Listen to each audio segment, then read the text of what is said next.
আমি যত উপরে উঠি না কেন, আমি যেহেতু একেবারে এমপি পর্যন্ত হয়ে গেছি, এখন এই দেশের সর্বোচ্চ আর একটা ধাপ আছে মন্ত্রী, এরপরে আর নেই। আমি যত উপরে উঠি না কেন, এই চিন্তা যদি আমার থাকে যে আল্লাহ আমার মরা লাগবে, আমার দ্বারা দুর্নীতি করা সম্ভব না। আলহামদুলিল্লাহ, কুষ্টিয়া জেলার কুমারখালী থানার অন্তর্গত খলিশাদহ সরকারি প্রাথমিক বিদ্যালয় ময়দানে এলাকাবাসীর উদ্যোগে ২৭তম বাৎসরিক তাফসীরুল কোরআন মাহফিল, মৃত ব্যক্তিদের রুহের মাগফিরাত কামনায় আপনারা আয়োজন করেছেন। সম্মানিত সভাপতি জনাব মাসুদুল হক মিয়া, প্রধান অতিথি, বিশেষ অতিথিবৃন্দ, অনেক মানুষের নাম দিয়েছেন। এতক্ষণ যিনি কথা বললেন, হরিপুর কেন্দ্রীয় মসজিদের সম্মানিত খতিব মুফতি হাফিজুর রহমান জিহাদি, হাফেজ মাওলানা রাকিবুল ইসলাম, আতালাল্লাহু উমরাহু ওয়া বারাকাল্লাহু ফি হায়াতি, আমিন। মঞ্চে বসা সম্মানিত ব্যক্তিবর্গ, সামনে বসা মুসলমান ভাইরা, পর্দার আড়ালের সম্মানিতা মা এবং বোনেরা, প্রশাসনের ভাইরা, প্রাণপ্রিয় কুমারখালীবাসী, দরবারে ইলাহিতে শুকরিয়া জানাচ্ছি। ঈদের আমেজ এখনো যায়নি, এখনো আনন্দ চলছে। যদিও আনন্দ করা নিষেধ না, কিন্তু অনেক মুসলমান আমরা ঈদের আনন্দকে মাত্রা ছাড়িয়ে ফেলেছি। কারণ মুসলমানদের এমন কোনো কাজ নেই যেটা ইবাদত হয় না। নবীজি বলেছিলেন আল্লাহর পক্ষ থেকে দুইটা আনন্দের দিন আছে, একটা ঈদুল আজহা, একটা ঈদুল ফিতর। তো সে আনন্দ করা লাগবে নির্ধারিত গণ্ডির ভেতরে থেকে। আমরা অনেকে গণ্ডি পার হয়ে চলে গিয়েছিলাম, আগামী ঈদ যেন আমাদের গণ্ডি পার না হয়। কথা বুঝতেছেন? সুতরাং ঈদের আমেজ যেহেতু এখনো চলছে,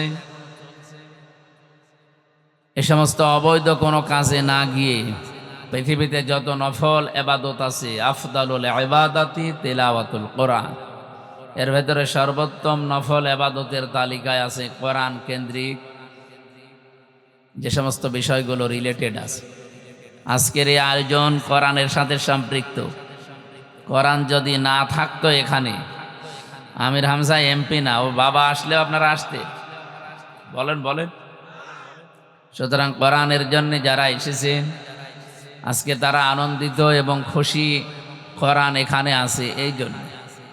কুল বিফাদলিল্লাহি ওয়া বিরহমাতিহি ফাবিযালিকা ফালিয়াফরাহু হুয়া খায়রুম মিম্মা ইয়াজমাউন।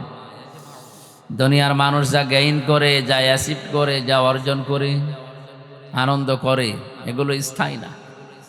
ক্ষমতা আজ আছে কাল নেই। যারা টাকা পয়সার মালিক হয়েছেন, এটা আজ আছে কাল নেই। এমনকি বহু মানুষ বুঝে হোক না বুঝে হোক নিজেদের সম্পদগুলো তারা এক কেন্দ্রিক কাউকে দিয়ে অন্য পক্ষকে ফাঁকি দেয়। আমার এই কথার অর্থ হয়তো অনেকে বুঝে ফেলেছেন। এটা বুঝে হোক না বুঝে হোক যারা করেন, ছেলের নামে সব লিখে দিলেন, মেয়েকে ফাঁকি দিলেন। অনেকে মনে করে যে ফাঁকি দিচ্ছি এই কারণে নামাজ রোজা তো করি, এ আর কি মানে নামাজ রোজা যে আল্লাহর বিধান, সম্পদগুলো সন্তানাদের ভেতরে ভাগ করতে হবে, এটা আল্লাহর বিধান। কোরআনে কারিমে আল্লাহ বিধানগুলো দেওয়ার সঙ্গে সঙ্গে জানিয়েছেন তিলকা হুদুদুল্লাহ, এটা আল্লাহর নির্ধারিত সীমানা। আমাইয়ুতিল্লাহ ওয়া রাসূলাহু ইয়াদখিলহু জান্নাতিন তাজরি মিন তাহতিহাল আনহারু খালিদিনা ফিহা ওয়া যালিকাল ফাওজুল আযীম। যারা আল্লাহ এবং রাসূলের আনুগত্য করবে তাদেরকে আল্লাহ প্রবেশ করাবে এমন জান্নাতে যার তলদেশ দিয়ে নদী আর নহর প্রবাহমান থাকবে, চিরকাল সেখানে তারা থাকতে পারবে। আর এটাই মহা সফলতা। আমাইয়াসিল্লাহ ওয়া রাসূলাহু ওয়া ইয়াতাআদ্দা হুদুদাহু ইয়াদখিলহু নারান খালিদান ফিহা ওয়া লাহু আযাবুম মুহিন। সূরা নিসার ভেতরে এসেছে 14 এবং 15 নম্বর আয়াত, 13-14 নম্বর আয়াত। আল্লাহ পাক বলেন, যে ব্যক্তি আমার বিধান শোনার পরে যারা সীমা লঙ্ঘন করবে, এদেরকে আমি আগুনে প্রবেশ করাবো, এরাও চিরকাল থাকবে। আর এটা একটা অপমানজনক জায়গা শাস্তির জন্য।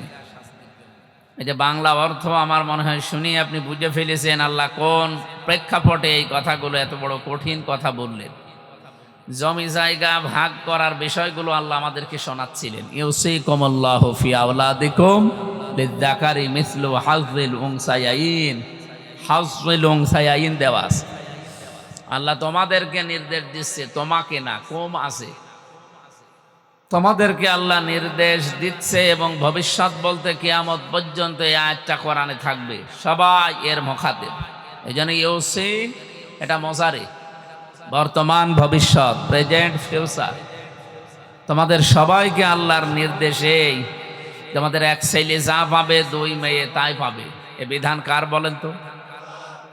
কিন্তু যারা অনেক শিক্ষিত মানুষকেও দেখি, অনেক গ্রাম্য মানুষ তো আছে, এই এখানে আওয়াজ করা যাবে না ভাই, যে যা করছে করুক, দাঁড়িয়ে শুনছে শুনুক, বসে শুনে শুনুক, কথা বলবেন না, এটা আমার অনুরোধ। আর এই যে তাল গাছের মতো দাঁড়িয়ে আছেন মাঝখানে কোন কারণে? এই সাদা জামা, বসেন। এটাকে কানে শোনে না মনে হয়? বসেন, যেখানে জায়গা পান, যদি ভালো লাগে বসে পড়েন, না হলে দূরে যান। প্রাণ প্রিয় কুষ্টিয়াবাসী, আমি কোরআনে কারিম থেকে যে কথাটা শোনাচ্ছিলাম, যারা এটা মনে করে যে আমার ছেলেকে আমি ধনী বানিয়ে রেখে গেলাম, আপনার এই ছেলে যে ধনী থাকবে তার গ্যারান্টি আছে? আবাউকুম ওয়া আবনাউকুম লা তাদরুনা আইয়ুহুম আকরাবু লাকুম নাফআ ফারিদাতাম মিনাল্লাহ। তোমাদের মা বাবা, তোমাদের সন্তান সন্ততি, তোমরা জানো না যে কে তোমাদের উপকারী। আপনি সন্তানকে ধনী বানিয়ে রেখে গেলেন একজনকে ফাঁকি দিয়ে, ওই সম্পদ ওর কাছে থাকবে, আপনাকে গ্যারান্টি কেউ দেয়নি, আর এটা থাকবেও না। অবৈধ কোনো কিছু করে গেলে এমন একটা অসুখ আল্লাহ মনে করেন চাপিয়ে দেবে, যা সম্পদ রেখেছিলেন সব বিক্রি করে আরো কিছু যোগ করা লাগবে। এরকম রোগ দেশে নেই? আমি পেয়েছি, বহু মানুষের সাথে মিশেছি দুনিয়ায়। এই জন্য এই কাজ কেউ করবেন না, আল্লাহ যেহেতু নিষেধ করছেন। এই ওয়ারিশ যারা জমি জায়গা ভাগ করার কথা বলতে বলতে আল্লাহ তিলকা হুদুদুল্লাহ দিয়েছেন, এটা আল্লাহর নির্ধারিত হদ, সীমানা, বর্ডার। এই বর্ডারগুলো কেউ যেন ক্রস না করে, এরকম বর্ডার আছে পরা কোরআনের ভেতরে 500। কত? আমাদের বাংলাদেশে বর্ডার কয়টা বলেন তো? আজ দেখি বর্ডার কয়টা? 34টা। 34 না 32? হ্যাঁ, 32টা। এতগুলো বর্ডার যদি আপনি ক্রস করতে চান, পাসপোর্ট যদি না থাকে, ভিসা না থাকে, আপনাকে মনে হয় মামার আদরে ঢুকতে দেবে না? আগে ছিল, কিন্তু এখন আর নেই।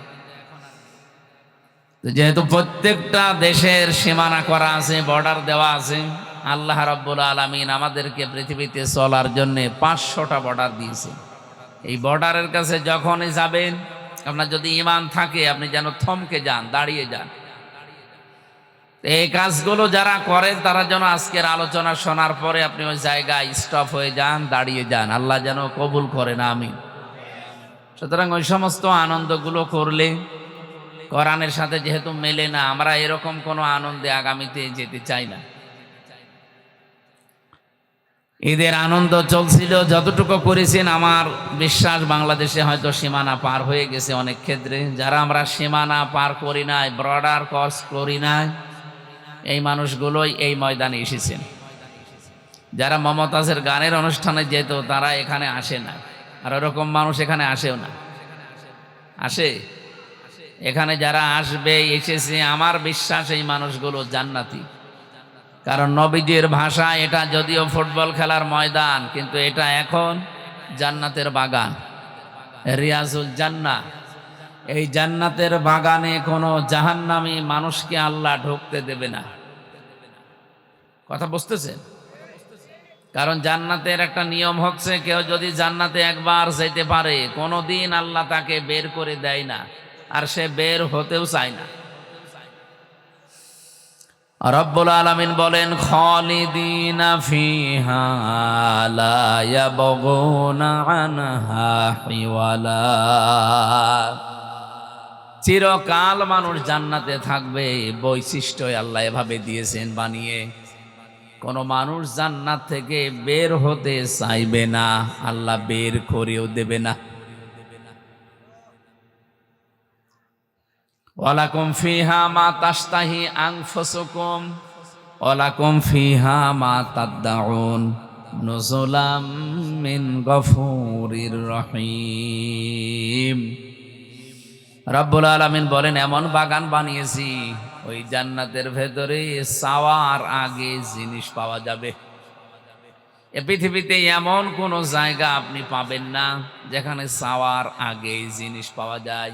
চাবেন এরপরও দেরি হবে। কি কথা বললেন? প্রধানমন্ত্রী এখন যিনি আছেন কোনো কিছু চাইলেই সঙ্গে সঙ্গে পাবে না, চাবে নিয়ে আসতে দেরি হবে। কিন্তু জান্নাত আল্লাহ এমন ভাবে বানিয়েছেন মনের ভেতরে কামনা আসলেই সঙ্গে সঙ্গে সামনে হাজির হয়ে যাবে। নবীজি বলেন কোন মানুষ যদি জান্নাতের ভেতরে নহরের ভেতরে যায়, হঠাৎ একটা মাছ লাফ দিয়ে এসে আপনার ডিঙ্গি নৌকা জাহাজ যায় বলেন আসবে, এসে বলবে আল্লাহর বান্দা আপনাকে আমাকে খেতে চান, মনের ভেতরে যদি কামনা আসে যে মাছটা খেতে পারলে ভালো হতো, সঙ্গে সঙ্গে রান্না হয়ে আপনার সামনে চলে আসবে। মানুষ মাছটা খাবার পরে যখন কাঁটাগুলো ফেলে দেবে, ওগুলো আবে মাছের রূপান্তরিত হয়ে লাফ দিয়ে নদীর ভেতরে যাওয়ার সময় বলবে আসসালামু আলাইকুম ইয়া আব্দুল্লাহ, হে আল্লাহর বান্দা আপনি সুখে থাকেন, আমি বিদায় নিলাম। এটার নাম জান্নাত। আল্লাহ পাক বলেন এই জান্নাত আমি আল্লাহ এমন ভাবে মেহমানদারি করার জন্য রাখলাম, নুজুলাম মিন গফুরির রহিম। দুইটা নাম আল্লাহ এখানে দিয়েছেন, গফুর, রহিম। কোন মানুষ যদি দুনিয়াতে জান্নাতের কাজ করতে গিয়ে সফল হতে নাও পারে, যদি চেষ্টা চালায় আল্লাহ তার জন্য গফুর। কোন মানুষ যদি জান্নাতের কাজ করতে গিয়ে হোঁচট খায়, কষ্ট পায়, আমার আল্লাহ তার জন্য রহিম। জোরে বলেন সুবহানাল্লাহ। এই জন্য জান্নাতের কাজ যতগুলো দুনিয়াতে আছে সর্বোত্তম কাজ হচ্ছে পৃথিবীতে আল্লাহর দেওয়া বিধান কায়েম করার চেষ্টা করা। কথা খুব অল্প সময় বলবো, এই জন্য চিন্তা ভাবনা করে শুনবেন। আমি গতানুগতিক কথা বলি না, টেবিল মেবিল ভেঙে ফেলবো, একেবারে এদিক ওদিক চলে যাব না, আমার অভ্যাসও নেই আর আমি পারিও না। আমি যা বলবো এখান থেকে যেন আমরা শিক্ষা নিতে পারি। রব্বুল আলামিন কোরআনে কারিমে আমার যতটুকু আয়ত্ত আছে, আমার এই ব্রেনের ভেতরে এটা অলরেডি ঢুকেছে। আল্লাযী খালাকাল মাউতা ওয়াল হায়াতা লিয়াবলুয়াকুম আইয়ুকুম আহসানু আমালা ওয়া হুয়াল আজিজুল গফুর। আগের আয়াতে বলেছিলাম নুজুলাম মিন গফুরির রহিম, একটা গফুর একটা রহিম। আর এই জায়গায় কি আছে? ওয়া হুয়াল আজিজুল গফুর। দুইটা নাম আছে। আপনি কোনদিন চিন্তা করেছেন আল্লাহ নামগুলো কেন বক্তব্য দেওয়ার পরে পরেই ব্যবহার করেন? আপনি দেখবেন বিভিন্ন কথা বলার পরে আল্লাহ তার নাম ব্যবহার করেছেন। আমি আজকে তেলাওয়াতকৃত আয়াতে নামাজের ভেতরে পড়ছিলাম, কোন জায়গায় আল্লাহ নামাজের ভেতরে যেগুলো আমরা পড়ি কিছুক্ষণ পড়ে পড়ি তার নাম দিয়েছেন। ইন্নাল্লাহা কানা আলিমান হাকিমা ওয়া কানাল্লাহু গফুরুর রহিমা। এই নাম শোনেননি? এরকম 500 নাম আছে আল্লাহর, আমরা 99টা জানি বেশিরভাগ। 500 নাম আল্লাহ কোরআনে কারিমে এবং অন্যান্য আসমানি কিতাবের ভেতরে ছড়িয়ে রেখেছিলেন। আপনি তাওরাত পড়বেন, ইনজিল দেখবেন, জাবুর দেখবেন, ওই যে 100 সহিফার নাম শোনেন, এগুলোতে ছড়ানো আছে আল্লাহর নাম।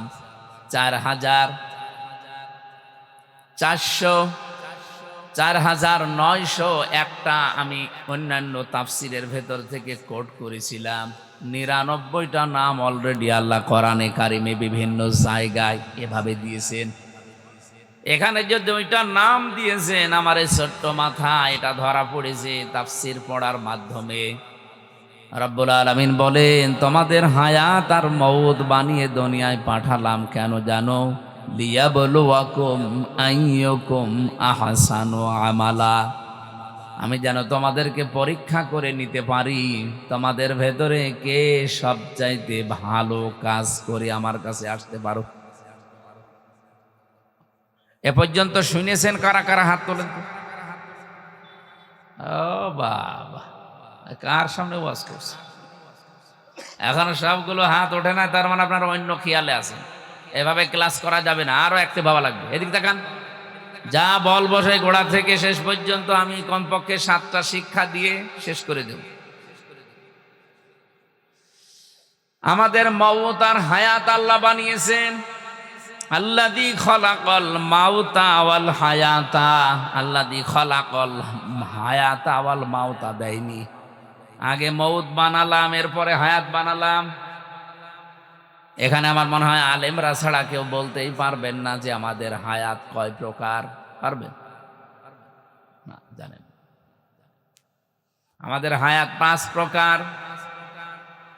এই পৃথিবীতে আসার আগে এই 2টা হায়াত আমরা পার করে ফেলেছি। আলমে আরওয়াহ, রুহের জগৎ, একটা আলমে বতুন, মায়ের পেটের জগৎ। এখন যেটা আছে আলমে দুনিয়া, এই পৃথিবীর জগৎ। এরপরে আর একটা সামনে আসছে আলমে বারজাখ, কবরের জগৎ। এরপরে একটা সর্বশেষ আসবে আলমে আখিরাত, পরকালের জগৎ। এই 5টার ভেতরে 2টা অলরেডি পার করে ফেলেছি। সামনে 2টা আছে, মাঝখানেরটায় আছি।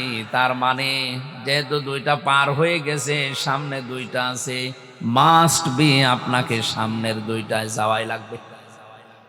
কি কথা বুঝতেছেন? আল্লাহ আগে হায়াত ওয়াল মাউতা দেননি, আল্লাযী খলাকাল মাউতা ওয়াল হায়াতা দিয়েছেন। আমি যতগুলো তাফসীর আয়ত্ত করতে পেরেছি, সব মুফাসসির একমত। আল্লাহ মানুষকে এটাই স্মরণ করাতে চায়, বান্দা বান্দি যত উপরে ওঠো না কেন, সব সময় এই চিন্তা করবা যে মরা লাগবে। এই চিন্তাটা যার ভেতরে যত বেশি বদ্ধমূল হবে, ওর দুনিয়ার জীবন তত বেশি পরিচ্ছন্ন হবে। আমি যত উপরে উঠি না কেন, আমি যেহেতু একেবারে এমপি পর্যন্ত হয়ে গেছি, এখন এই দেশের সর্বোচ্চ আর একটা ধাপ আছে মন্ত্রী, এরপরে আর নেই। আমি যত উপরে উঠি না কেন, এই চিন্তা যদি আমার থাকে যে আল্লাহ আমার মরা লাগবে, আমার দ্বারা দুর্নীতি করা সম্ভব না। এরপরে আল্লাহ দিয়েছেন লিয়াবলুয়াকুম, লি মানে যেন, তোমাদের সবাইকে আল্লাহ পরীক্ষা করতে চান। আইয়ুকুম, তোমাদের ভেতরে কে আহসানু আমালা, আকসারু আমালা দেয়নি আল্লাহ, যে বেশি বেশি কাজ করে আসতে পারে। আল্লাহ বলেন আমার বেশি কাজ লাগবে না, আমার ভালো কাজ লাগবে। কি কাজ? আমি চাই মানুষ যেন ভালো কাজ করে আসে। এই পৃথিবীতে যত ভালো কাজের কথা আল্লাহ কোরআনে কারিমে আমাদেরকে শুনিয়েছে, আমাদের আগে মুসা নবীকে, হযরত ঈসা নবীকে দাউদ নবীর মাধ্যমে, আদম নবীকে, শীষ নবীকে, যত নবীকে তার উম্মতদেরকে শুনিয়েছে, সব চাইতে ভালো কাজ কোরআন পড়ে আমি পেয়েছি, জমিন যার বিধান চলবে তার। এটা আমি কি ভুল বললাম? আপনার সূরা আশ-শুরার 13 নম্বর আয়াত পড়বেন, সূরা আরাফের 54 নম্বর আয়াত পড়বেন, সূরা ইউসুফের 40 নম্বর আয়াত পড়বেন। পুরা কোরআনে এরকম 918 জায়গায় ডাইরেক্ট ইনডাইরেক্ট আমি পেয়েছি। যেহেতু জমিন যার, এখানে বিধান আইন কানুন চলা লাগবে তার। এটা তো ফেরেশতারা এসে চালাবে না, আমাদের চালানো লাগবে। এই চালাতে গেলে কি কি করতে হয়, যে 5টা ধাপ পার করা লাগে। তার ভেতরে 1 নম্বরে আপনাকে দল করা লাগবে। ওয়ালতাকুম মিনকুম উম্মাতুন ইয়াদউনা ইলাল খায়র তোমাদের ভেতরে একটা দল থাকতেই হবে। এখানে 5টা বিষয়ের ভেতরে প্রথম নম্বরে দল। এখানে যদি আমি দল তৈরি করতে চাই, 1 নম্বরে কাতারবদ্ধ হওয়া লাগবে, কারণ গণনা করে করে আপনাকে আমাদের দলে নেওয়া লাগবে। রব্বুল আলামিন বলেন, পৃথিবীতে যত কাতার মানুষ বানায়, যত কাতার তৈরি করতে পারে, 2টা কাতার আমি আল্লাহর কাছে সবচাইতে প্রিয় এবং আনন্দের। এই 2টা কাতারে যাদেরকে দেখি, তাদের দেখলে আমি আল্লাহর ভালো লাগে, আমার পছন্দ হয় তাদেরকে। কয়টা? আরো জোরে বলেন, আর একবার বলেন। আপনি দেখেন তো কোন কাতারে আছেন, নাকি না বলবো না? বলেন, বললে হবে, মানা লাগবে। 1 নম্বরে কাতারের নাম আল্লাহ পাক সূরা সফের 4 নম্বর আয়াতে জানিয়েছেন, ইন্নাল্লাহা ইউহিব্বুল্লাযীনা ইউকাতিলুনা ফি সাবিলিহি সাফফান কান্নাহুম বুনয়ানুম মারসুস। অবশ্যই আমি আল্লাহ তাদেরকে বেশি ভালোবাসি যারা সীসা গলা প্রাচীরের মতো কাতারবদ্ধ হয়ে জমিনে আল্লাহর দ্বীন কায়েমের জন্য চেষ্টা করে। তাহলে আল্লাহর কাছে প্রিয়, পছন্দের, ভালোবাসার কাতারের নাম যারা দ্বীন কায়েমের জন্য কাতারবদ্ধ হয়। বাংলাদেশে তো কত কাতার আছে, দ্বীন কায়েমের কাতার মাত্র একটা। 2 নম্বরের কাতারের নাম কি? এটা আর বলবো না, সবই যদি বলে দেবো আপনি কি জানেন। আল্লাহ রাব্বুল আলামিন 2য় কাতারের কথা সূরা বাকারার 43 নম্বর আয়াতের ভেতরে জানিয়েছেন, ওয়াকিমুস সালাতা ওয়া আতুজ যাকাতা ওয়ারকাউ মা'আর রাকিঈন।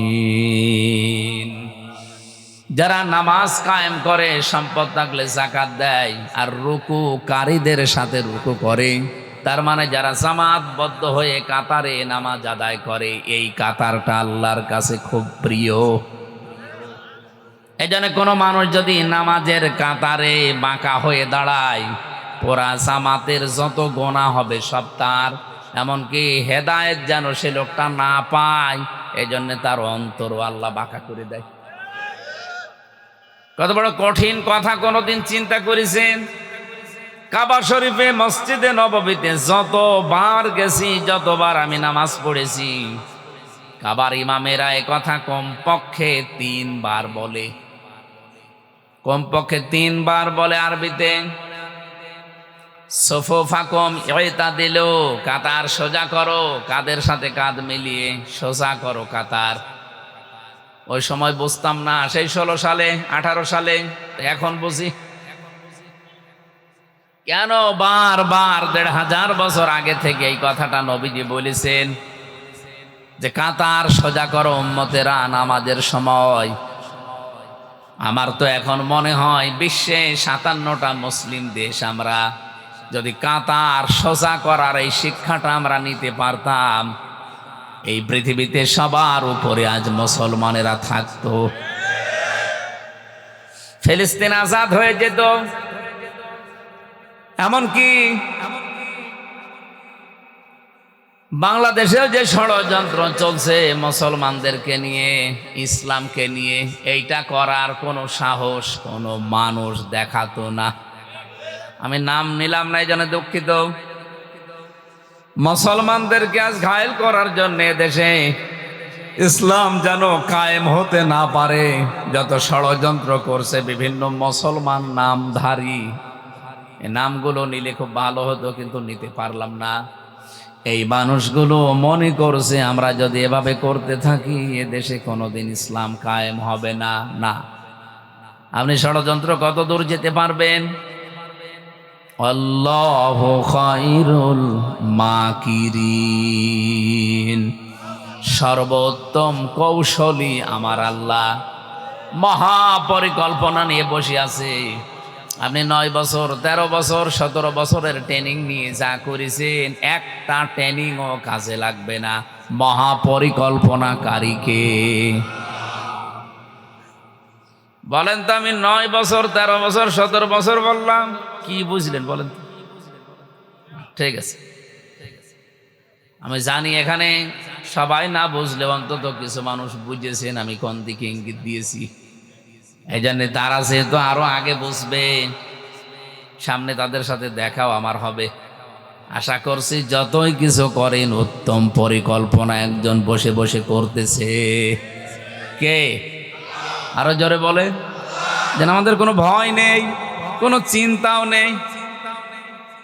মাওলানা হাফিজুর রহমান উনি ওঠার পরে আমার মনে হচ্ছিল এই কথাটাই উনি বাংলায় বলছিলেন, রেখো না মনেতে ভয় বান্দা খোদার, দূর হয়ে যাবে বাধা সব,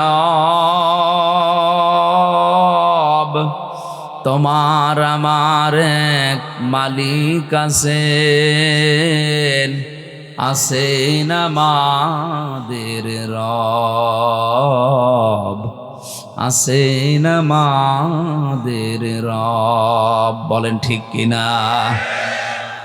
বিশ্বাস আমরা করি না? কুষ্টিয়াবাসী রব্বুল আলামিন যে 2টা কাতারকে সবচাইতে বেশি ভালোবাসেন, এই কাতারের সিগনিফিকেন্স কি? কাতারবদ্ধ হয়ে নামাজ পড়লে আল্লাহ ভালোবাসে। এই জন্যে এখানে যেহেতু একটা বিধান পালন করা হবে, তার নাম সেজদা। তার নাম কি? এই সেজদা নামক বিধানটা পালন করা হবে। এই জন্য এত সুন্দর মসজিদ বানিয়েছেন কোটি টাকা খরচ করে, এত সুন্দর চাকচিক্য বিউটিফাই করেছেন, এ দেখলেই মন ভরে যাচ্ছে।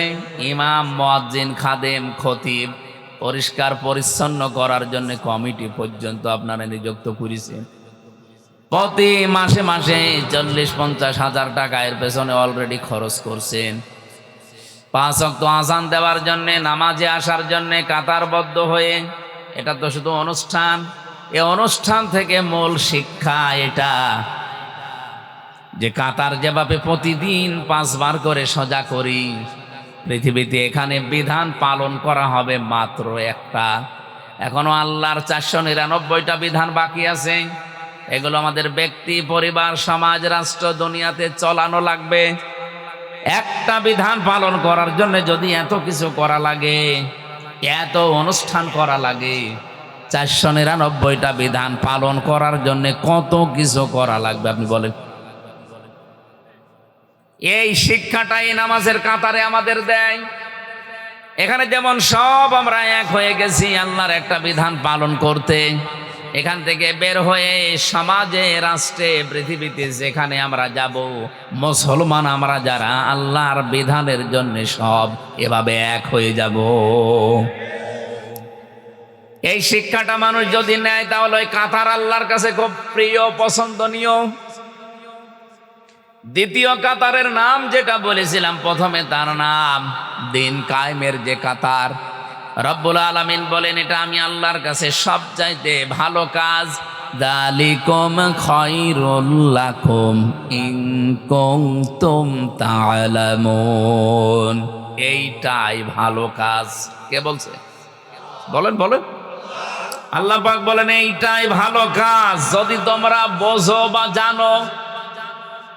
সুতরাং এই কাজে যারা আছে, দিন কায়েমের কাজ করতে গিয়ে, আল্লাহর বিধান জমিনে কায়েম করতে গিয়ে যদি কোনো ভুল ত্রুটি হয়ে যায়, কোনো গুনাহ হয়ে যায়, আল্লাহ বলেন হতাশ হওয়া যাবে না। অহুয়ালা আজিজুল গফুর, 2টা নাম দিলাম আমি, একদিকে আজিজ আর একদিকে গফুর। এই পৃথিবীতে আমার বিধান যারা কায়েম করার জন্য, প্রতিষ্ঠা করার জন্য চেষ্টা করবে না, কাজ করবে না, এদের জন্য আমি আজিজ। ওরা যদি মনে করে কিছুই তো হয় না, কিছু হবে না, না, আমি কিন্তু আজিজ। আমার ধরা বড় শক্ত ধরা। যারা দিনের জন্য কিছু করে নাই, দিনে জমিনে কায়েম হবে, প্রতিষ্ঠা হবে, এর জন্য যাদের কোনো পরিশ্রম নেই, প্রচেষ্টা নেই, কোনো চেষ্টা করে নাই, কাজ করে নাই, আল্লাহ তাদেরকে ধরেছে বড় শক্ত করে। কারণ তার নাম প্রথমেই তিনি দিয়েছেন আজিজ। কি দিয়েছেন? নামটা শুনলেই মনে হচ্ছে শক্ত কিছু হবে। আজিজ মানে মহাপরাক্রমশালী। 2 নম্বরে আল্লাহ গফুর দিয়েছেন। আমি তো কিছু মানুষকে দেখতে পাচ্ছি তারা নিস্তব্ধভাবে কথাগুলো বোঝার জন্য শুনতেছেন। কোন শব্দ যদি কেউ বোঝার জন্য চেষ্টা চালায় 500 রাকাত নফল নামাজ পড়ার সওয়াব হয়। কিছু মানুষকে আমি টের পাচ্ছি, আপনারা শুনতেছেন, বোঝারও চেষ্টায় আছেন। রব্বুল আলামিন বলেন, এই দিন কায়েমের কাজ করতে গিয়ে যদি কোনো ঝামেলা হয়, জীবনে বাধা প্রাপ্ত হও, পৃথিবীতে হয়তো ভুল ত্রুটি হয়ে যেতে পারে, গোনাও হয়ে যেতে পারে, আমি আল্লাহ পাক ঘোষণা দিলাম আমি গফুর, আমি মাফ করে দেব। কি বুঝলেন এতক্ষণ পর্যন্ত? যা বললাম তার সামারাইজ, এ পৃথিবীতে সবচাইতে বড় ভালো কাজ আমার আল্লাহর কাছে জমিনে তার বিধানটা পালন করার জন্য চেষ্টা করা, কায়েম করার জন্য চেষ্টা করা। আমরা এখানে যারা এসেছি আল্লাহর বিধান জানবো, এরপরে মানবো, বাস্তবায়ন করব, এইটাই আমাদের নিয়ত। কথা বলেন, কথা বলেন। এই নিয়ত নিয়ে যারা বসে আছেন জান্নাতের এই বাগানে, জীবনেও কোনোদিন আল্লাহ আপনাকে আর জাহান্নামে দেবে না যদি আপনি নিজে যেতে না চান। ওকে 1.5-2 বছর, এরপরে তো টাকা পয়সা খরচ আছে, মিস্ত্রি দেওয়া লাগবে, সিমেন্ট দেওয়া লাগবে, এরপরে কত মাল মশলা আছে, মাটি পরীক্ষা থেকে শুরু করে রংচং করে বিল্ডিংটা আমার হাতে ডেলিভারি দিতে 1.5-2 বছর সময় লাগবে না? লাগবে না? কল্পনা করতে সময় লেগেছিল 2 বছর। কত বলেন বলেন? মাত্র 2 সেকেন্ডের কল্পনার বহির্প্রকাশ যদি 2 বছর লাগে। আল্লাহ বলেন, মুমিনের কল্পনা আমার জান্নাত, ও কল্পনা যা করবে ওইটা জান্নাত। আজ দুনিয়াতে কত মানুষ কল্পনা করে আছে। শেখ হাসিনা তো কল্পনা করেছিল 31 সাল, 41 সাল হয়েছে, কল্পনা পর্যন্ত যেতেও পারে নাই। আজও কত কিছু কল্পনা মানুষ নিয়েছে, 2000 মানুষের জীবন তাদের কাছে জীবনই না, কল্পনা নিয়ে বসে আছে। উল্টিয়ে যখন যাবে তখন ঘুম ভাঙবে, অন্তত ঘোর কাটার আগেই যেন ঘুম ভাঙে। আল্লাহ তাদের তৌফিক দেন, বলেন আমিন। আমিন কি বুঝে শুনে বললেন না আন্দাজে বলছে? 40,000 মানুষ বন্ধ হয়ে আছে, 2000-এর উপরে মানুষ আজ জীবন দিয়ে চলে গেল, কোনো দাম নেই এগুলো তাদের কাছে। এগুলো নাকি আবেগ। আবেগ ছিল এই জন্য আপনি আজকে মন্ত্রী, আবেগ ছিল এই জন্য আপনি সংসদের ভেতরে বসতে পেরেছেন। আবেগ না থাকলে আপনাকে এখনো পর্যন্ত ওই জায়গায় থাকা লাগতো। সুতরাং এগুলো হেয়ালি খেয়ালি উল্টাপাল্টা কথা বলবেন না। আবেগের জন্য আজ আমির হামজা এতগুলো মানুষের সামনে কথা বলতে পারছে, নয়তো আমির হামজা কুষ্টিয়ায় ঢোকা সম্ভব ছিল না।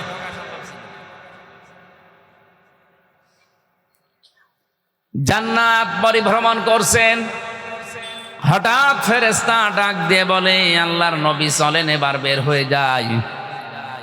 হযরতে ইদ্রিস নবী বললেন, ফেরেশতা আমি আল্লাহর ঘোষণা জানি, খালিদিনা ফিহা আবাদা। অন্য জায়গায় আমি জানি লা ইয়াবগুনা আনহা হিওয়ালা। আল্লাহ এমন জান্নাতে মানুষকে প্রবেশ করাবে, চিরস্থায়ী করে দেবে, কোনোদিন আল্লাহ বের করে দেবে না। আর ওই লোকটা জান্নাতের নিয়ামত পেয়ে বের হতেও চাইবে না। এত কিছুর ভেতরে থাকার পরে আল্লাহ ঘোষণা দেবেন,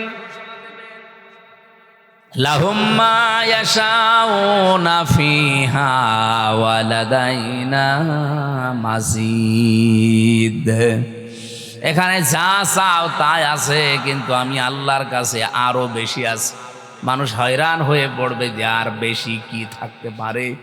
রব্বুল আলামিন 70,000 পর্দানীদের সামনে থেকে সরিয়ে বলবে, বান্দা এই যে এইটা আছে, আমি আল্লাহ নিজে আছি। হযরত ইদ্রিস নবী ওই দিন বলেছিলেন, আল্লাহর ফেরেশতা ফিরে যান, আমি আর যাব না, কারণ আল্লাহ নিজে জানিয়েছে আমাকে নাকি আর কোনোদিন জান্নাত থেকে বের করবে না। আমাকে আল্লাহ বের করবে না বলে ঘোষণায় দিয়েছেন, কারণ জান্নাতে একবার আসলে আর বের হওয়া লাগে না। আর আমি বের হতেও চাই না, তুমি ডিস্টার্ব করো কেন? হযরত আজরাইল ফেরেশতা বলেছিল, রব্বুল আলামিন তোমার নবী ইদ্রিস তো খুব চালাক। আল্লাহ পাক বলেন, ফেরেশতা ফিরে আসো, এইটাই আমি ইদ্রিসের কপালে লিখে রেখেছিলাম। আমার ঘটনা বলা উদ্দেশ্য না, আমার এখানে একটা শিক্ষা আছে। ইদ্রিস নবী এখনো জান্নাতে আছে, আল্লাহ ওনাকে বের করে দেয়নি, আর উনি বের হতেও চায়নি। কথা বলেন না কেন? এটা যদি নবীজির কথা অনুযায়ী জান্নাতের বাগান হয়, আল্লাহ আমাদেরকে যখন এখানে প্রবেশ করিয়েছে আর বের করে দেবে না, আর আমরা বের হতে যেতেও চাই না। এরপরেও যেটা বের হয়ে যাবে মনে করবেন ওর জান্নাত ভালো লাগছে না। এবার ওঠেন তো দেখি। দড়ি ছাড়া বেঁধে ফেলেছি, কেউ যেতে পারবেন না অন্তত না, সারা রাত না, আর 20 মিনিট থাকবেন না। আর গুরুত্বপূর্ণ একটা আয়াত পড়েছি, এই আয়াতকে সামনে নিয়ে কথা বলবেন ইনশাআল্লাহ। দরুদ আর সালাম পাঠ করার মাধ্যমে সূরা আলে ইমরান 133 নম্বর আয়াত। আমি আলোচনার বিষয় নিয়েছি উইদ্দাত লিল মুত্তাকিন, এই শব্দটা। রব্বুল আলামিনের ঘোষণা শোনাচ্ছি, ওয়াসারিউ ইলা মাগফিরাতিম মির রাব্বিকুম ওয়া জান্নাতিন আরদুহাস সামাওয়াতু ওয়াল আরদ উইদ্দাত লিল মুত্তাকিন। বলেন আল্লাহু আকবার। আল্লাহ বলেন দৌড়াও। কে বলছেন? বসে আছেন কেন? দৌড়ান। এই দৌড়ানো বলতে এখান থেকে ম্যারাথন দৌড় দেওয়া না।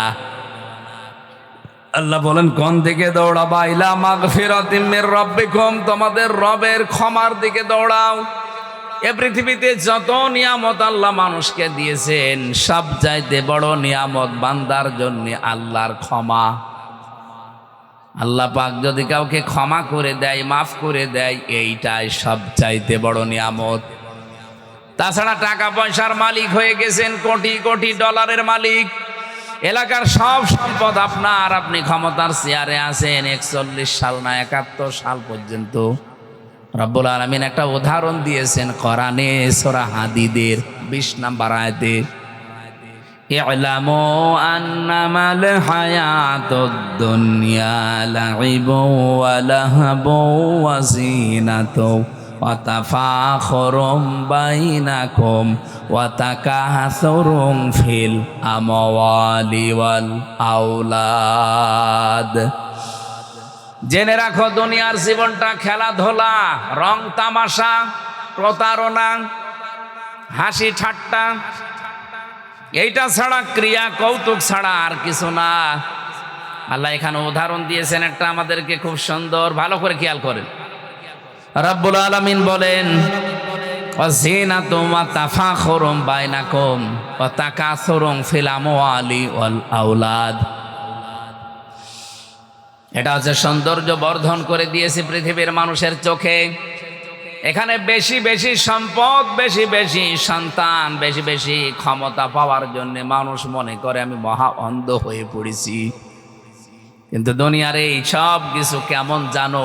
কামাসালি গাইসিন আজাবাল কুফার। এদিকে তাকান। কামাসালি গাইসিন, আল্লাহ বলেন একটা উদাহরণ খেয়াল করো। বৃষ্টি হচ্ছে, আজাবাল কুফার নাবাতুহু, এই যে জমিনে যে ফসলগুলো উৎপন্ন হয়, এটা দেখে কৃষক যেমন বৃষ্টির পানির ফসল পেয়ে চমৎকৃত হয়, আনন্দে আত্মহারা হয়ে যায়। সুম্মা ইয়াহিজু ফাতারাহু মুসফাররান, এরপরে কিছুদিন পরে দেখবে এই খড়কোটাগুলো সবুজ বর্ণ ধারণ করার পরে হলুদ বর্ণ হয়ে যায়, রোদে শুকিয়ে।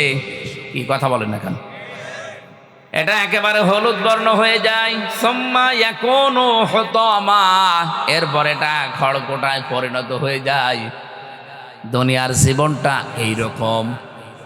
আমাল হায়াতুদ দুনিয়া ইল্লা মাতাউল গুরুর, পৃথিবীর এই জমিনটা শুধু ধোঁকা, প্রতারণা, এছাড়া আর কিচ্ছু না। মানুষ শুধুমাত্র অহংকার করে ক্ষমতার, এর চাইতে আমি ওপরে, এর চাইতে আমি আরো ওপরে যাব, ওর চাইতে সন্তানাদি সম্পদাদি এলাকার প্রভাব প্রতিপত্তি এই নিয়ে মানুষ শুধু ফখর করে, গর্ব করে, অহংকার করে, এই মেতে আছে মানুষ। অথচ দুনিয়ার জীবনটার খেয়াল করে দেখো, চমৎকৃত হওয়ার পরেই কিছুদিন পরে এই খড়কোটা হলুদ বর্ণ হয়ে যায়। এরপরে এটাকে আমি একেবারে হোতমা বানিয়ে দেই। হোতমা শব্দের শাব্দিক অর্থ কি? হোতমা নামে একটা সূরা আছে কোরআনে। হোতমা সূরা নেই? হমাজা। হোতানা মানে একটা জাহান্নামের বর্ণনা আল্লাহ দিয়েছেন। ওমা আদরাকা মাল হুতমা নারুল্লাহিল মুকদা আল্লাতী তাত্তালিউ আলাল আফইদা। হোতমার পরিচয় আল্লাহ বলেন এমন। এই যে হোতমা, খড়গোটার পরে এটা হোতমা কেন বললাম জানো? জাহান্নামে হোতমা এমন সিস্টেম বানানো আছে, দুনিয়ার আগুন যেখানে লাগে ওই জায়গা পুড়ে যায়। আর হোতমায় যে আগুন আমি বানিয়েছি ওটা যেখানে লাগবে আগে কলিজা পুড়ে যাবে। খড়কোটার এক মাথায় আগুন লাগালে আর এক মাথায় আগুন যেতে 10 বছর সময় লাগে। আপনারা বোঝেন? খড়ের মাথায় আগুন লাগিয়ে দিয়েছেন এক মাথায়, এ মাথায় আগুন যেতে কয়দিন লাগবে? সেকেন্ডের ভেতরে আর এক মাথায় আগুন চলে যাবে খড়ের। আপনি খড়ে আগুন লাগিয়ে দেখেন। আল্লাহ বলেন জাহান্নামে আমি আল্লাহ এই মানুষগুলোকে দেব যারা দুনিয়ার এগুলো নিয়ে গর্ব অহংকারে ফেটে পড়ে। আমি ক্ষমা তাদের কাছে কিছুই মনে হয় না। অমাগফিরাতুম মিনাল্লাহি ওয়া রিদওয়ান। আমি আল্লাহর ক্ষমা, আমি আল্লাহর সন্তুষ্টি এই মানুষের জীবনে কোনো মূল্য নেই। এদেরকে আমি এইভাবে করে শাস্তির ব্যবস্থা করব। এই জন্য মানুষের জীবনের সবচাইতে বড় দামি সম্পদের নাম তার রবের ক্ষমা। বলেন বলেন, এ রবের ক্ষমা মানুষ পাবে কি করে? এখানে প্রায় 70টা ক্রাইটেরিয়া দেওয়া আছে তাফসিরে।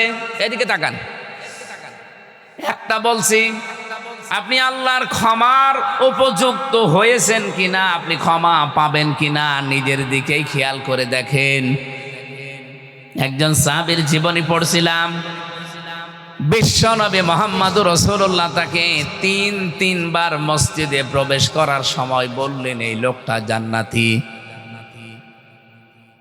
সাহাবায়ে কেরাম 3 বারই তার দিকে তাকিয়েছেন যে কি গো। 3 বার পর জমান নামাজে আসলে লোকটা, তাকে মসজিদে প্রবেশ করতে দেখেই নবীজি আলোচনা বন্ধ করে দিয়ে বললেন এই লোকটা জান্নাতি।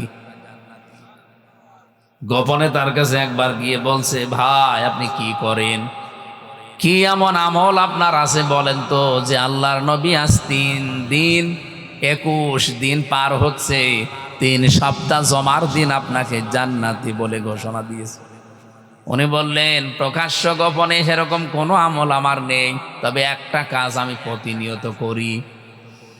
সারাদিন পরিশ্রম করার পর সকাল সন্ধ্যাবেলা রাতের বেলা যখন আমি ঘুমাতে যাই, বালিশে মাথা দিয়ে আমি চিন্তা করি যে আমার কারো উপরে কোনো অভিমান নেই, ক্ষোভ নেই, রাগ নেই, কোনো অনুযোগ নেই, সব আমি আল্লাহর জন্য সবাইকে আজ মাফ করে দিলাম।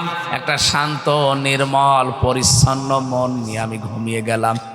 সকালে উঠতে পারবো কিনা জানি না, এরকম মন নিয়ে আমি একেবারে শান্ত মন নিয়ে ঘুমিয়ে পড়ি। রব্বুল আলামিন মনে হয় এই কাজটা পছন্দ করেছে, নবীর মাধ্যমে এই জন্য সুসংবাদটা পাঠিয়েছে আমি জান্নাতি।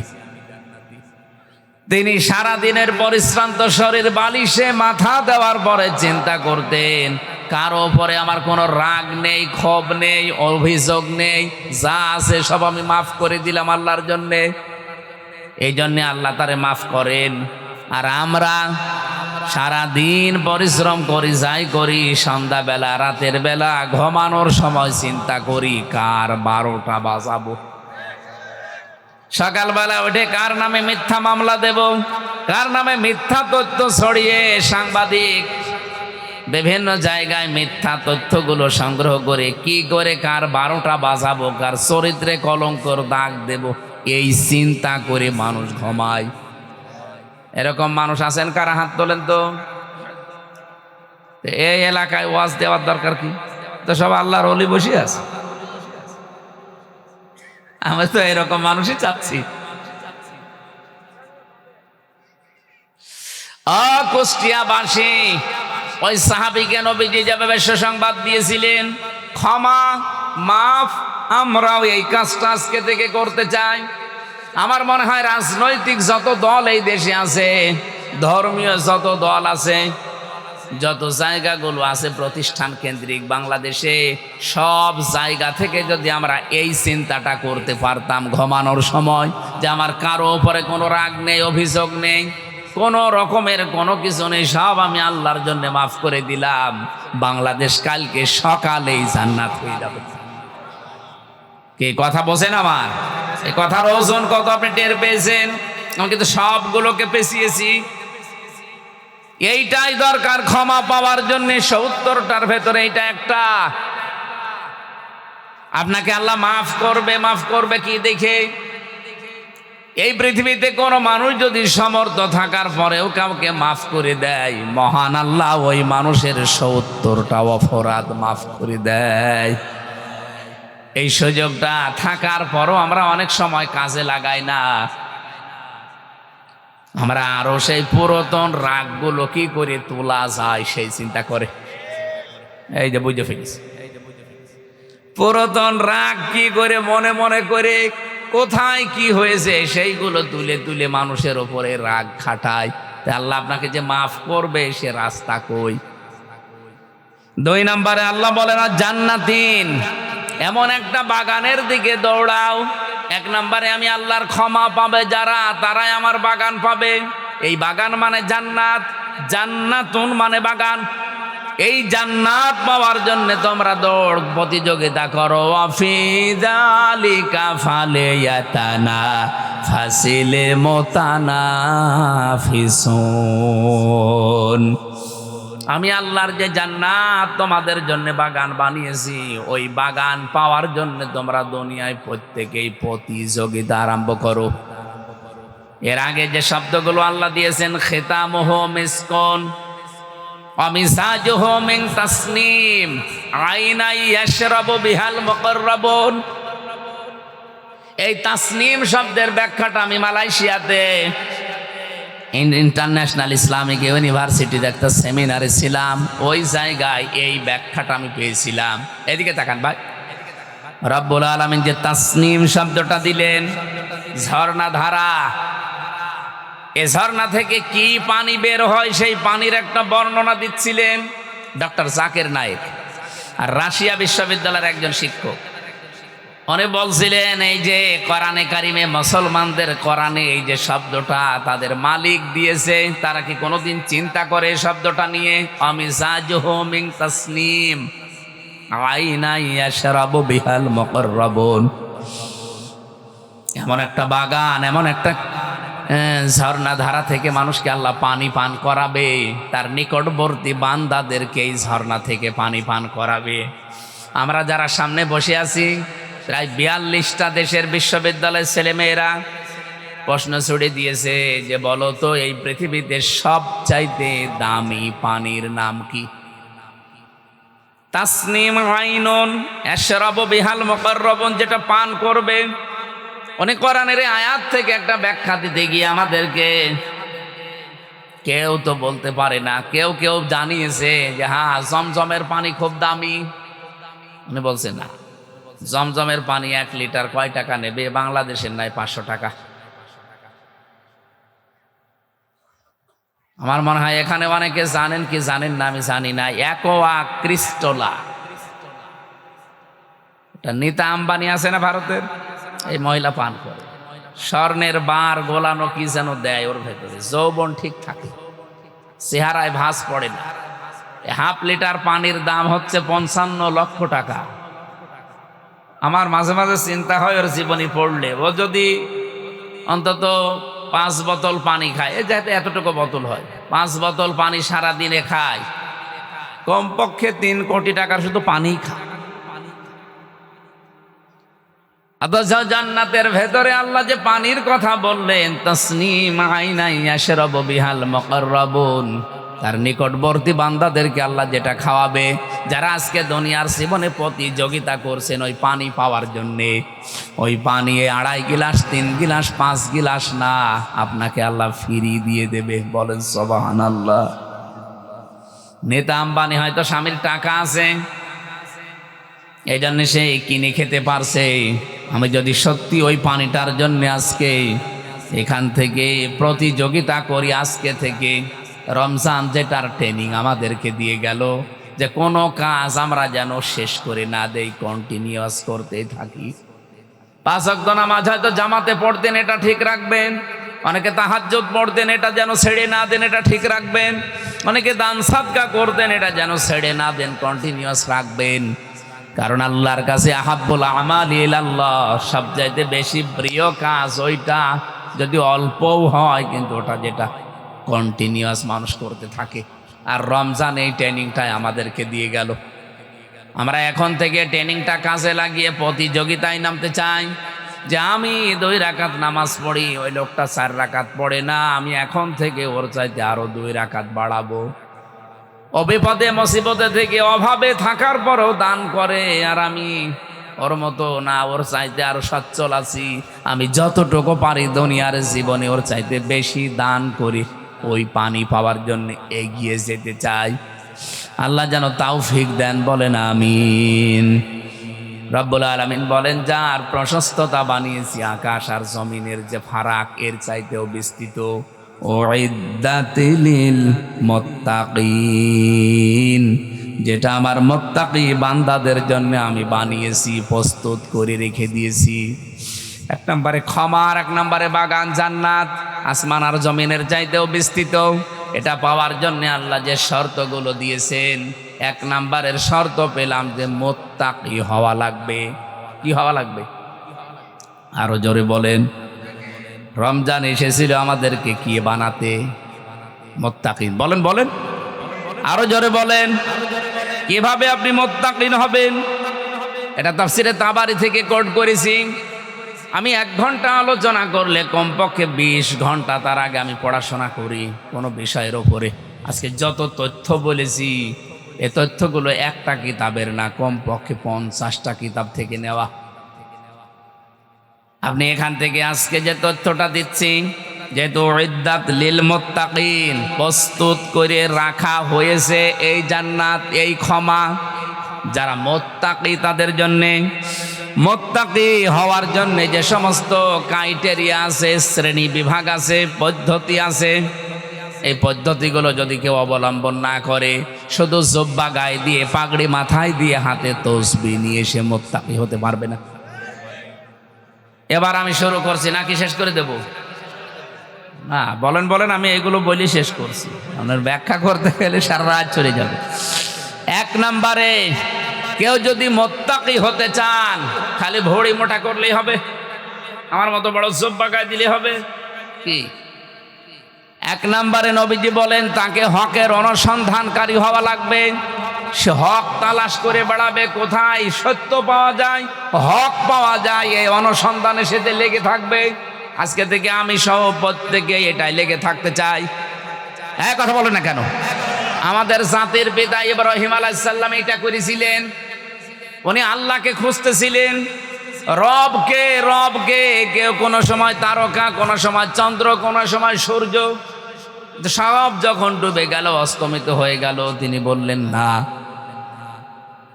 ফালাম্মা আফালা ক্বালা লা উহিব্বুল আফিলিন, আমি ভালোবাসি না যেগুলো ডুবে যায়, অস্তমিত হয়ে যায়। জাতির সামনে তিনি দাঁড়িয়ে গেলেন, একটা ঘোষণা দিয়েছিলেন। আমার মনে হয় আজকে যারা ইব্রাহিমের সন্তান, তারা এই ঘোষণাটাই জাতির সামনে দিয়ে দিয়েছে। কি বলেন? কি এই যে ঠিক বললেন, বুঝেছেন নাকি আন্দাজে বললেন? আন্দাজে বলেছেন। জাতির সামনে দাঁড়িয়ে উনি ভাষণ দিয়েছিলেন। আমরা যারা ইব্রাহিমের সন্তান দাবি করি, জাতির পিতা শেখ মুজিবের না, ইব্রাহিম তার সন্তান হিসাবে যারা দাবি করি, তারাও এই ঘোষণা আমরা জাতির সামনে দিয়েছি, এখনো দিচ্ছি। ইন্নী ওয়াজ্জাহাতু ওয়াজহিয়া লিল্লাযী ফাতারাস সামাওয়াতি ওয়াল আরদ হানিফা ওয়া মা আনা মিনাল মুশরিকিন। হে বাংলার মানুষেরা, আমরা আমাদের মুখ, আমাদের চেহারা আমরা এমন সত্তার দিকে ঘুরিয়েছি যিনি আসলে আসমান আর জমিন বানিয়েছেন। উদ্ভাবক, হানিফা, আমার লোক দেখানোর জন্যে না, ক্ষমতায় যাওয়ার জন্যে না, কারো মন পাওয়ার জন্যে না। আমরা সত্যিই মুখ ফিরিয়েছি আল্লাহর দিকে একনিষ্ঠভাবে। আমান আমিনাল মুশরিকিন, আমরা কিন্তু মুশরিক না, শিরিক করি না। এ কথাটাকে আমরা লোক দেখানোর জন্য বলি প্রতিদিন। আপনি দেখবেন নামাজ যারা পড়ে অনেকে যায় নামাজের দোয়া মনে করে পড়ে, কিন্তু যদিও এটা তাকবীরে তাহরিমা দেওয়ার পরে পড়ার নিয়ম। আমরা যারা ইব্রাহিমের সন্তান, এটা আমার এ দেশের জাতিকে আমরা অলরেডি জাতি জানিয়ে দিয়েছি। কোনো চিন্তা, কোনো ভয় কাউকে আমরা গ্রহণ করি না। কিসের সূর্য, কিসের চন্দ্র, কিসের আব্রাহাম লিঙ্কন, কিসের ভারত, কিসের আমেরিকা, কাউকে মানি না। আমরা একনিষ্ঠভাবে ফিরেছি কার দিকে? আরো জোরে বলেন। ইব্রাহিম নবী এই ঘোষণা দেওয়ার পরে তার জাতির লোকেরা তারা আপেল খাওয়িয়েছে। বলেন বলেন কি করেছিল? আপনি সূরা এটা আনামের 75 নাম্বার 76 নাম্বার আয়াতে দেখবেন। 75, 76, 77, 78, 79, 80, 81, 82 নাম্বার আয়াত পর্যন্ত জাতির লোকেরা বলেছে ওয়াহাজ্জাহু কওমুহু, তার সাথে তারা রীতিমতো ঝগড়া করা আরম্ভ করেছে। আজ বাংলাদেশে সত্যি দেখবেন যারা এই দেশে আল্লাহর আইন একনিষ্ঠভাবে কায়েম করতে চায় তাদেরকে পায়ে পাড়া দিয়ে অনেকে আজ ঝগড়া করতে চেষ্টা করছে। আমার তো আয়াতগুলো পড়লে মনে হয় এই মাত্র নাজিল হইল, 1500 বছর আগে না, এই মাত্র আগে নাজিল হচ্ছে। দেশে ইব্রাহিমের সন্তানের সাথে নমরুদের বাচ্চারা যা করেছিল এখন অনেক নমরুদ তাই করছে। হযরত ইব্রাহিম দমে গিয়েছিলেন। জাতির এই ঝগড়া দেখে তিনি বলেছিলেন ওয়া কাইফা খাফু মা আশরাকতুম ওয়ালা তাখাফুনা আন্নাকুম আশরাকতুম বিল্লাহ মা লাম ইউনাজ্জিল বিহি আলাইকুম সুলতানা। হযরত ইব্রাহিম বলেছিলেন ওয়া কাইফা খাফু মা আশরাকতুম, আমি কেমন করে ভয় পাবো? তোমরা আল্লাহর সাথে শরীক করেই ভয় পাও না। আল্লাহর আইনের সাথে মানুষের তৈরি করা আইনগুলো তোমরা কায়েম করার জন্য চেষ্টা করো, ভয় পাও না।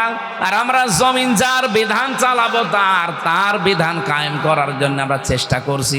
আমাদেরকে ভয় দেখাও, কোন কারণে ভয় পাবো? মা লাম ইউনাজ্জিল বিহি আলাইকুম সুলতানা, তোমাদের তো কোনো দলিল নেই, সব তোমাদের বানানো, খালি মুখের জোর আর চাপা। কথা বলেন না কেন? সব চাপা আর মুখের জোর ছাড়া কোনো চরিত্র নেই। আর আমাদের পক্ষে দলিল আছে, একটা দুইটা না, 918টা এই কোরআনে।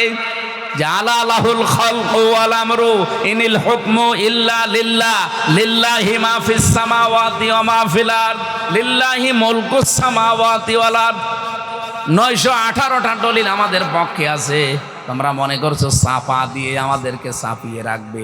জীবনেও দমন করা যাবে না। ইব্রাহিম আলাইহিস সালামকে যেমন দমন করতে পারে নাই, তার সন্তানদেরকেও দাবিয়ে রাখা যাবে না। আমি আশা করছি মেন কথা বুঝে ফেলেছেন। এজন্য সত্যের অনুসন্ধানকারী হওয়া লাগবে 1 নম্বরে। কেউ যদি তাকওয়াবান হতে চায়, মুত্তাকি হতে চায়, 1 নম্বরে তাকে সত্যের অনুসন্ধানকারী হওয়া লাগবে। 2 নম্বরে যদি সত্য কোনোদিন সে পেয়ে যায়, মুত্তাকি হওয়ার জন্য তাকে সত্য কবুল করা লাগবে, গ্রহণ করা লাগবে। ইব্রাহিম নবী সত্য অনুসন্ধান করছিলেন, তাকে কেউ দেখিয়ে দেয়নি, তিনি অনুসন্ধান করতে করতে পেয়েছিলেন। আর আমাদের চোখে আঙ্গুল দিয়ে দেখিয়ে দিলে আমরা সত্য গ্রহণ করতে চাই না। আমি কথা বোঝাতে পারিনি? হ্যাঁ, ঠিক আছে। 3 নম্বরে যদি সত্য পেয়ে যান, কবুল করার পরে, গ্রহণ করার পরে আপনার দায়িত্ব, যদি মুত্তাকি হতে চান, এই পদ্ধতি 3 নম্বরে আপনাকে এটা প্রচার করা লাগবে। আপনি প্রচার করেন হক কথা, বাল্লিগু আন্নি ওয়ালাউ আয়া, একটা কথাও জানা থাকলে পৌঁছিয়ে দাও। আমার মনে হয় যদি আমরা মুত্তাকি হওয়ার জন্য 3 নাম্বার পদ্ধতি অবলম্বন করতাম, বাংলাদেশে এই 17 বছরে কেউ তাফসির মাহফিলে বাধা দেওয়ার সাহস পেত না। আমরা শুধু ওই আমির হামজার দায়িত্ব দিয়েছে, এটি দিয়েছে, যা ও যা করে করুক, ও ছেলে চায় যা গো মরে মরুক। আরে ভাই, দায়িত্ব তো হামজার একা না, সবার। সবাই মিলে যদি মনে করতাম আমি মুত্তাকি হতে চাই, আমার জন্য আল্লাহ জান্নাত বানিয়েছে, প্রস্তুত করে রেখেছে। সুতরাং এই 3 নাম্বার প্রক্রিয়া, এটা আমি এটা প্রচার করে যেতে চাই। কেউ বাধা দেওয়ার সাহস পেত না, এই কারণে বলছি, কারণ এখানে আমরা 92% মুসলমান। 4 নাম্বারে হক যদি প্রচার করেন হবে না, হকের ওপরে দৃঢ় থাকা লাগবে, কায়েম থাকা লাগবে। এই পৃথিবীতে যারাই হকের ওপরে দাঁড়িয়েছে, দৃঢ় থেকেছে, কায়েম থেকেছে, আমার আল্লাহ তাদেরকে মুত্তাকির সর্বোচ্চ পর্যায়ে পৌঁছিয়ে দিয়েছে। আমি নিজে অনেকগুলো মানুষ জীবনে দেখেছি, আমার এই চোখে দেখা সেলখানার ভেতরে বহু মানুষকে আমি হকের ওপরে টিকে থাকতে দেখেছি। ফাঁসির দড়ি সামনে চলতেছে, 1 বিন্দু বিসর্গ পরিমাণে টলে নাই। শহীদ মীর কাশেম আলী রহমতুল্লাহ আলাইহি 3 ঘন্টা পরে যার ফাঁসি হবে, এই লোকটা 3 ঘন্টা পরে ফাঁসি, ফাঁসির 2 ঘন্টা আগে উনি 2 ঘন্টা ঘুমিয়েছেন। হকের ওপরে টিকে না থাকলে এটা জীবনও সম্ভব না। এই তথ্যটা পাবেন সূরা সেজদা, হামিম সেজদার 30 নম্বর আয়াতে।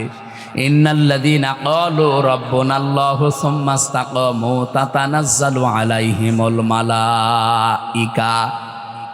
কোন মানুষ যখন বলে আমার রব আল্লাহ, এর উপরে টিকে থাকে, আল্লাহ তখন ছেড়ে দেয় না, ফেরেশতা পাঠিয়ে দেয়। 1 জন 2 জন না, মালাইকা বহু ফেরেশতা পাঠায়। ফেরেশতারা এসে বলে আল্লাহ তাখাফু ওয়ালা তাহজানু, কোনো ভয় নেই, কোনো চিন্তা নেই। ওয়াবশিরু বিল জান্নাহ, ওই জান্নাতের সুসংবাদ গ্রহণ করেন। আল্লাতী কুনতুম তুআদুন, যার ওয়াদা আল্লাহ তোমাদের সাথে করেছেন। বলেন সুবহানাল্লাহ। যে কারারক্ষী তাকে পাহারা দিত কুতুবউদ্দিন, আমারও পাহারা দিত ওই লোকটা। আমারে বলছিল হামজা ভাই, আমার আজ পর্যন্ত মাথায় ধরে নাই 3 ঘন্টা পরে যে লোকটার ফাঁসি, সে 2 ঘন্টা ঘুমাইলো কি করে।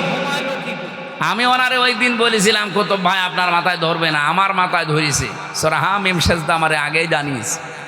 সত্যি যদি কোনো মানুষ টিকে থাকতে পারে হকের উপরে, ওকে আল্লাহ ফেরেশতা নাযিল করে হলেও সাহায্য করবে। এটা কি করেছে নাকি সামনেও করতে পারে। 5 নম্বরে হকের ওপরে তাকে হক কায়েম করা লাগবে। হক যদি আপনি পেয়ে যান, শুধু নিজে দৃঢ় থাকবেন হবে না, হককে কি করে কায়েম করা যায় জমিনে, এই সত্যকে, এই চেষ্টা আপনার থাকা লাগবে। এই তথ্যটা সূরা শুরার 13 নম্বর আয়াতে আছে। 6 নম্বরে শুধু কায়েম করলেই হবে না, যদি হক একবার কায়েম হয়ে যায়, এটা কিভাবে টিকে থাকে সেই জন্য চেষ্টা করা লাগবে। পদ্ধতি বললাম কয়টা? বলেন বলেন। এই 6টা পদ্ধতি হচ্ছে মুত্তাকি হওয়ার। আল্লাহ নিজে জানিয়েছেন, পুরা কোরআন থেকে বলছি, যাদের জন্য আল্লাহ বানিয়েছেন, জান্নাত প্রস্তুত করে রেখেছেন, তার ক্ষমা। এই মানুষগুলো এই পদ্ধতিতে যদি যেতে পারে, সে আল্লাহর দৃষ্টিতে মুত্তাকি হবে। তার জন্যে জান্নাত আল্লাহ বাগান প্রস্তুত করে রেখেছেন। বলেন সুবহানাল্লাহ। নিজের স্ত্রী বাদ দিয়ে অন্যের প্রতি যাদের আকর্ষণ, পরকীয়া প্রেমে যারা লিপ্ত, এরকম মানুষ দেশে নেই। তাদের জন্য একটা ঔষধ আছে কোরআনে কারিমে, সূরা নূরের 30-31 নম্বর আয়াত। বললেন সুবহানাল্লাহ, বলছে গম আসেছিলেন, তাও ভালো। কুল্লিল মুমিনিনা ইয়াগুদ্দু মিন আবসারিহিম ওয়া ইয়াহফাযু ফুরুজাহুম যালিকা আযকা লাহুম ইন্নাল্লাহা খাবীরুম বিমা ইয়াসনাউন। এই আয়াতটা তাফসীর সহ পড়বেন। কোন মানুষের যদি এই রোগ থাকে যে বিয়ের পরে পরে নিজের বউ 1 বছর 2 বছর ভালো লাগতো, এখন আর ভালো লাগে না, অন্যের বউ দেখলে কেমন যেন ভালো ভালো লাগে, এরকম মানুষ নেই? এটা একটা রোগ। এই রোগের ঔষধ আল্লাহ দিয়েছেন 2টা। কয়টা? বলেন বলেন। একটা হোমিওপ্যাথি, একটা অ্যালোপ্যাথি, নাকি কি বলেন? 1 নম্বরে আল্লাহ বলেন এই দৃষ্টি নিম্নগামী করা লাগবে। দুই নম্বরে লজ্জা স্থানের হেফাজত করা লাগবে।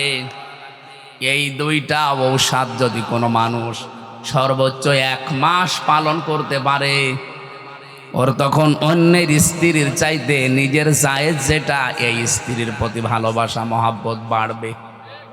আপনি এই ঔষধ আজকে থেকে খেয়ে দেখেন, সামনে ইনশাল্লাহ ঠিক আছে, আলহামদুলিল্লাহ আপনি মানবেন।